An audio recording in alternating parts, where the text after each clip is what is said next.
భక్తవత్సలం ఎప్పటికైనా అంబికకు ప్రమాదం అని చెప్పేసి తెలుసుకుంటుంది. ఈలోపు భక్తవత్సలం మార్పు చాలా చాలా దగ్గరలో కోలుకునే సిచ్యువేషన్ కనిపిస్తూ ఉంటుంది. అంబిక మాత్రం చాలా భయపడుతూ ఉంటుంది. ఎలాగైనా సరే నాన్న కోలుకుంటే నా బండారం మొత్తం బయట పెడతాడు, అంతేకాకుండా ఇక అతనికి ఇలా అయిన కారణం కూడా నేనని కూడా నిజాన్ని బయట పెడతాడు. ఎట్టి పరిస్థితిలో అసలు నాన్నే బెడ్ మించలే చచ్చిపోతే ఎలా ఉంటుంది? అది చెయ్యాలంటే నేనే ఇక రంగంలోకి దిగాలి. అప్పుడే కదా అనుకున్నది కూడా ప్లాన్ సక్సెస్ అయిపోతుంది అనే విధంగా అంబిక ప్లాన్ చేస్తుంది. ఈలోపు బాబు ఏడుస్తూ అన్నం తినబెడుతుంది, పడుకోబెడుతుంది. వెంటనే అదే సమయానికి ఇక మహి కూడా అన్నం తింటుంది. అన్నం తిని తన రూమ్ దగ్గరికి వెళ్తుండగా ఇక మహి అని చెప్పేసి పిలుస్తాడు. ఇక విహారీ, ఏంటి బాస్ అని చెప్పేసి అంటుంది. ఓ, నీలో ఇంత మంచి క్వాలిటీస్ ఉన్నాయా? నువ్వు మెంటలే అనుకున్నాను, కానీ ఎంత మంచి క్వాలిటీస్ ఉన్నాయంటే పర్లేదు, మార్కులు వేయవలసిందే. ఏంటి బాస్, నేను మంచి అమ్మాయినే, మీలాంటి వాళ్ళకే గడిస అమ్మాయిలా కనిపిస్తూ ఉంటాను. అయినా నా మంచితనం మీరెక్కడ చూశారు? ఇందాక కృష్ణని నువ్వు ఎంత బుజ్జకిచ్చి అన్నం పెట్టావో అందాక అలా చూస్తూ ఉండిపోయాను. ఓ, అంటే మీ దగ్గర 20% మార్కులు అయితే వచ్చాయి కదా? అంతే కదా, అందుకే మరీ పిలిచి థ్యాంక్స్ చెప్తున్నాను. ఎందుకు బాస్ థ్యాంక్స్ చెప్పడం? ఎందుకంటే క్రిష్ వాళ్ళ అమ్మ కోసం చాలా కంగారు పడుతూ ఏడుస్తూ ఉన్నాను. తన కోసమే మేము విశ్వ ప్రయత్నాలు చేస్తూ ఉన్నాం. తను ఎక్కడుందో కూడా తెలియట్లేదు. ఇక కేడి సంధ్య గారు చాలా చాలా వెతుకుతున్నారు. సారీ విహారి గారు, ఎదురుగా నేను పెట్టుకొని ఇక నేనని చెప్పలేని పరిస్థితి అనే విధంగా అనుకుంటూ ఉంటుంది. ఈలోపు మాత్రం ఇక అందరూ వెళ్ళి పడుకుంటారు. అంబిక మేలుకతో ఉంటుంది. ఎలాగైనా సరే ఈ రాత్రికి నాన్న చావుకు ముహూర్తం పెట్టాల్సిందే. రోజు రోజుకి భయపడుతూ ఇలా ఉండే కంటే ఒక్క రోజులో చంపేస్తే సరిపోతుంది కదా అని ఆలోచిస్తూ ఉంటుంది. ఈలోపు అంబిక ఇక అందరు పడుకున్నారా లేదా అని హాల్లోకి వచ్చి చూస్తుంది. అందరూ పడుకుంటారు. ఆ టైంలో మెల్లిగా భక్తవచలం రూమ్ దగ్గరికి వెళ్ళిపోతుంది. భక్తవచలం కూడా పడుకుంటారు. ఎలాగైనా సరే నాన్న, నీ వల్ల నాకు ఎప్పటికైనా ప్రాణగండమే. అదే నువ్వు లేకుండా ఉంటే అప్పుడు హ్యాపీగా ఈ ఆస్తి నాకు వస్తుంది అనే విధంగా అనుకుంటూ ఉంటుంది. ఈలోపు అందరూ పడుకుంటారు. మెల్లిగా అంబిక ఇక భక్తవచనం గది వైపు వెళ్తూ ఉంటుంది. ఆ సమయంలో మహికి చాలా వాటర్ కావాలి అంటే ధూప అవుతూ ఉంటుందన్నమాట. బాటిల్ తీసుకొని ఇక తన రూమ్లో నుంచి బయటికి వస్తుండగా భక్తవచనం గది ఓపెన్ చేసి లోపలికి వెళ్ళినట్టు కనిపిస్తుంది. అదేంటి, తాతయ్య గదిలోకి ఎవరు వెళ్ళారు అని చెప్పేసి ఇక ఆ రూమ్ దగ్గర నుంచి ఇక్కడ దాకా లాస్ట్ నెగ్గి రావాలన్నమాట. సరే అని చెప్పేసి లోపలికి అంటే అంబిక లోపలికి వెళ్తుంది భక్తవచనం దగ్గరికి. నాన్న, సారీ నాన్న, చంపినందుకు ఇక నువ్వు నన్ను చాలా పగబట్టినట్టు ఉంటావు. కానీ ఏం చేయను నాన్న, నువ్వు కోలుకొని నిజం ఎక్కడ చెప్తావని రోజు చస్తూ బతుకుతూ ఉన్నాను. అలా నా వల్ల కాదు. అందుకనే ఒక్క 10 నిమిషాలు నా కోసం ఓర్చుకుంటే ఆ తర్వాత నువ్వు 5 నిమిషాలలో పైలోకానికి వెళ్తావు నాన్న అనే విధంగా అక్కడ పక్కనున్న మెత్త పట్టుకొని ఇక భక్తవచనాన్ని చంపడానికి ట్రై చేస్తూ ఉంటుంది.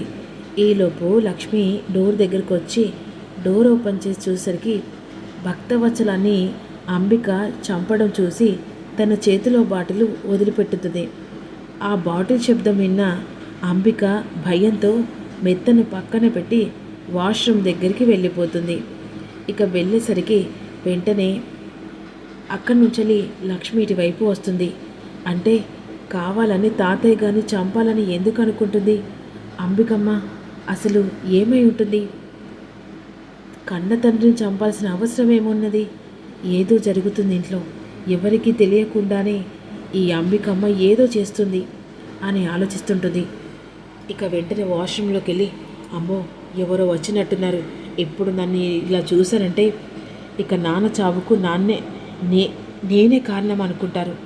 ఎలాగైనా సరే ముహూర్తం పెట్టి మరోసారి చంపే ప్రయత్నం చేయాలని గబగబా డోర్ తీసుకొని తన గదిలోకి వెళ్తుంది. థ్యాంక్ గాడ్, ఎవరో వచ్చి చూసారంటే ఇక నిజాలు ఒక్కొక్కటి బయటపడుతూ ఉంటాయి. వేసిన ప్లాన్ బెడిసి కొట్టేలా ఉంది. ఇక ఈలోపు లక్ష్మి తన గదిలోకి వెళ్ళి అంబికమ్మ ఎందుకు తాతయ్య గారిని చంపాలనుకుంటుంది? అసలు అంబిక ఏం చేస్తుంది? ఇక తనను ఒక కంట కనిపెడుతూ ఉండాలి. ఎలాగైనా సరే తాతయ్యకు అంబిక వల్లనే ప్రమాదం ఉందని క్లారిటీగా అర్థమైపోయింది అనే విధంగా అనుకుంటూ ఉంటుంది. ఈలోపు వెంటనే ఇక టెన్షన్ పడుతూ అంబిక మాత్రం ఆలోచిస్తుండగా కరెక్ట్ 12 అవుతూ ఉంటుంది. ఆ సమయానికి ఒక కొత్త నెంబర్ నుంచి ఫోన్ వస్తుంది. ఇదేంటి ఈ టైంలో కాల్ వస్తుంది అని చెప్పేసి కాల్ లిఫ్ట్ చేస్తుంది. అప్పుడు హలో ఎవరు అని అంటుండగా సైలెంట్గా ఒక 2 నిమిషాలు అలాగే ఉంటాడు. హలో ఎవరు, ఫోన్ చేసి మాట్లాడదే అని అంబిక కోపంగా అంటుంది. నేను మొదలు పెడితే నువ్వు వినడానికి నీ చెవులుంటాయో లేకపోతే నీ గుండెలు పరుగులుతాయో అంబిక. ఏయ్, అర్ధరాత్రి ఫోన్ చేసిందే కాకుండా ఈ న్యూసెన్స్ మాటలేంటి అని అంబిక అంటుంది. చెప్పబోయే మాట వింటే నీ గుండెలు పగిలిపోతాయి, నీ కళ కలలాగే కరిగిపోతుంది. అరే, నువ్వు నాటకంలో వేస్తావా? నోరు మూసుకొని ఫోన్ కట్ చేయరా. వెయిట్ అంబిక, 2 విషయాలు. పాపం ఎంత హోప్స్ పెట్టుకొని ఉంటావు ఆస్తి కోసం. అంతేకాకుండా నీ ఇంట్లో వాళ్ళకి ఎవ్వరికి తెలియకుండా పెద్ద వెనకాలని దందాన్ని నడిపిస్తున్నావు. ఆస్తి ఎలాగైనా కావాలని చెప్పేసి ప్రతి ఒక్కటి చేస్తూనే ఉన్నావు. వీడేంటి నిజాలని ఒక్కొక్కటి బయటపడుతున్నా. అరే ఎవడ్రా నువ్వు? నా గురించి తెలుసుకుంటూ పక్కన పెట్టు అంబిక. నీ గురించి నువ్వు తెలుసుకోవడానికి నీకు తెలియని కూడా నాకు తెలిసాయి. స్ట్రేట్గా పాయింట్కి వస్తాను. ఇన్నేళ్ల నుంచి మీ ఇంట్లో వాళ్ళకు తెలియకుండా నీ కొడుకును హాస్టల్లో చదివిస్తున్నావు కదా. పాపం వాడిప్పుడు నా చేతిలో ఉన్నాడు అంబిక. ఏం బాగుతున్నావురా? నా కొడుకును ఎందుకు కిడ్నాప్ చేసావు? అంటే ఇంట్లో వాళ్ళకు తెలియకుండా నీ కొడుకును నేరుగా ఇంటికి తీసుకొచ్చి ఇన్నేళ్ల నుంచి నువ్వు కష్టపడ్డా అని చెప్పేసి బిహారీ ఆస్తిని దోచుకునడానికి నీ కొడుకును ఆయుధంగా మార్చుకొని నువ్వు ప్లాన్ చేసావని నాకు తెలియదు అనుకుంటున్నా. అరే నువ్వు ఎవడివరో చెప్పురా, నేరుగా నిన్ను కలవడానికి వస్తాను. నా కొడుకు ఏదైనా జరిగిందనుకో నిన్ను చంపేస్తాను. అంబిక, నువ్వు ఇలా మాట్లాడతావని నాకు బాగా తెలుసు. ఇక నీకు 24 గంటలు మాత్రమే టైం ఇస్తున్నాను. అట్లీస్ట్ నాకు ₹1,00,00,000 ఇస్తే నీ కొడుకు నీ దగ్గరికి సేఫ్టీగా వస్తాడు. కాదు కుదరదు అంటే నీ కొడుకు శవంతో నీ ఇంట్లో అడుగు పెట్టడం కాదు, శవంతో అడుగు పెడతాడు. This is your choice. చేసిన పాపాలన్నీ ఈరోజు మూట కట్టుకొని దగ్గర పెట్టుకుంటావో లేకపోతే ఆ ₹1,00,00,000 మూట నా చేతికి ఇస్తావో నీకే వదిలేస్తున్నా. టైం గడుస్తున్న కొద్దీ నీ కొడుకు మీద దెబ్బలతో పాటుగా ఇక ప్రాణం కూడా పోతుందేమో. బాయ్ అని కాల్ కట్ చేస్తాడు. ఈ దెబ్బకు అంబిక ఖచ్చితంగా ₹1,00,00,000 అరేంజ్ చేస్తుంది. అప్పుడు ఆ ₹1,00,00,000 పట్టుకొని ఇక నా అంతటి నేను వెళ్ళిపోతాను. ఎలాగైనా ఇంత డబ్బు సంపాదించుకోవచ్చు అనుకుంటే నాకే కొడుకున్నానని దెబ్బ కొట్టి కావాలని మన పిచ్చోని చేస్తుందా?